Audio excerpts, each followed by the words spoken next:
Cette élection est une élection de proximité. Elle va se jouer le 20 juin au premier tour. Et c'est important que les habitants de notre canton soient représentés par des personnes qui y habitent, qui y vivent, qui y travaillent. Et ça, Étienne, je crois qu'on peut le dire, ce n'est pas le cas de toutes les listes. Absolument. Proximité.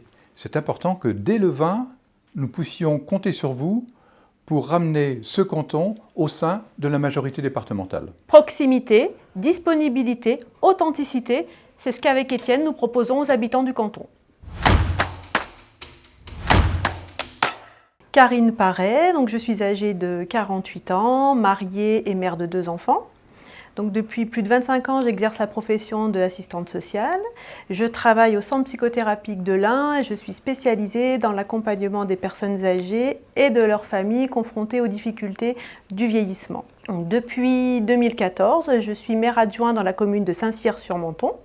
J'entame mon 2e mandat. Je suis une femme engagée qui a toujours aimé mettre son temps et ses compétences à la disposition des autres, que ce soit dans le domaine associatif, dans le domaine sportif. J'ai beaucoup œuvré dans les clubs de basketball, je suis une fan de basketball, que ce soit dans le cadre communal et bien sûr dans le cadre professionnel.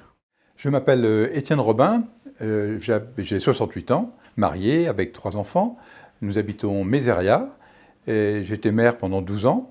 Auparavant, conseiller municipal pendant 4 mandats. Et mon activité professionnelle est dans l'activité de l'agroalimentaire, dans le domaine de la viande plus particulièrement.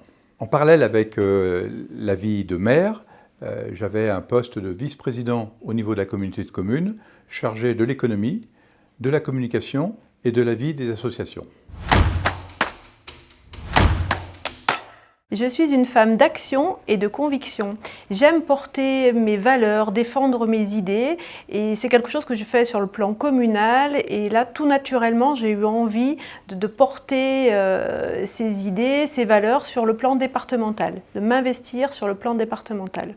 Je souhaite également apporter toute mon expertise sur le plan social, aider à la construction d'une politique sociale équitable, juste, pour les habitants de mon canton, mais également pour tous les Indinois.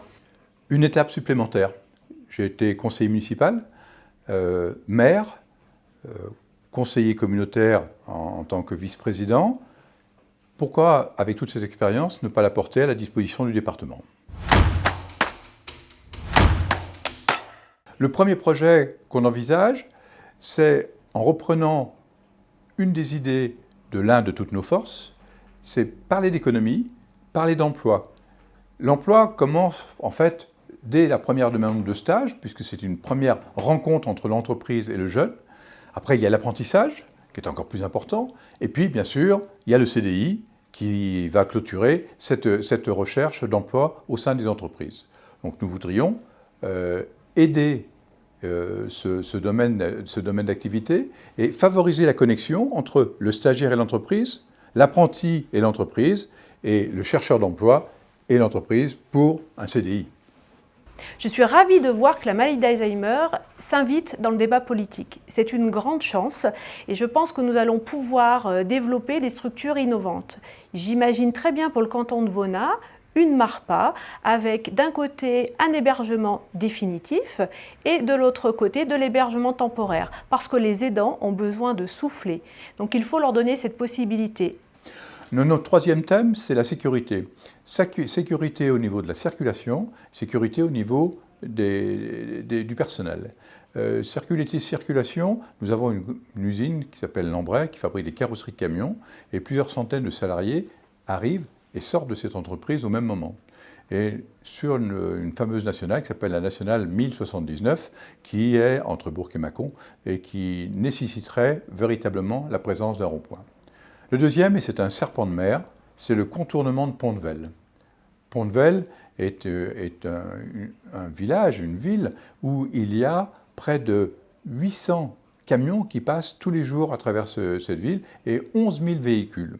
Et il y a un véritable problème de sécurité et nous aimerions ressortir ce dossier du contournement de Pont-de-Vel. Protection des individus, c'est protection du personnel qui nous entoure, qui apporte leur secours. Il s'agit de la police, il s'agit des pompiers, où trop de caillassage, trop de comportements non civiques se font auprès d'eux. La présence d'une caméra sur eux serait peut-être un moyen d'identifier les personnes ou du moins de convaincre les personnes qu'il ne faut pas s'approcher d'eux et leur laisser travailler, apporter des soins au niveau de la population. L'écologie n'appartient à aucun parti politique. Nous sommes tous concernés et nous devons tous appliquer de bonnes pratiques. Donc, dans le cadre de notre canton, nous avons des grands chantiers qui nous attendent. Je pense par exemple à la rénovation du collège de Pont-de-Vel, que je vous qualifierais volontiers de passoire énergétique. Dans le cadre des bonnes pratiques, on peut également penser à tout le développement des modes doux, mais aussi à l'utilisation des eaux pluviales, leur récupération, la désimperméabilisation des sols. Je pense que ça, c'est vraiment quelque chose que nous devons tous avoir en tête et qui doit accompagner l'ensemble de nos projets. Je crois à la démocratie participative, être en lien avec tous les acteurs du territoire, que ce soit les habitants, que ce soit les élus, que ce soit le tissu économique. Nous devons travailler ensemble pour construire un partenariat durable. En ce qui me concerne, ce sera mon seul mandat. Je ne cumulerai pas les mandats. Je serai seulement conseiller départemental. Nous souhaitons représenter les 19 communes de notre canton.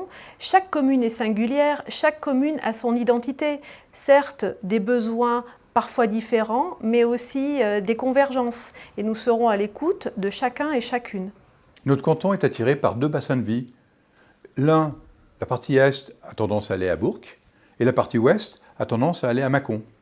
Et nous avons une commune, Saint-Laurent-sur-Saône, qui a un statut un petit peu bizarre. Elle ne fait pas partie de notre intercommunalité.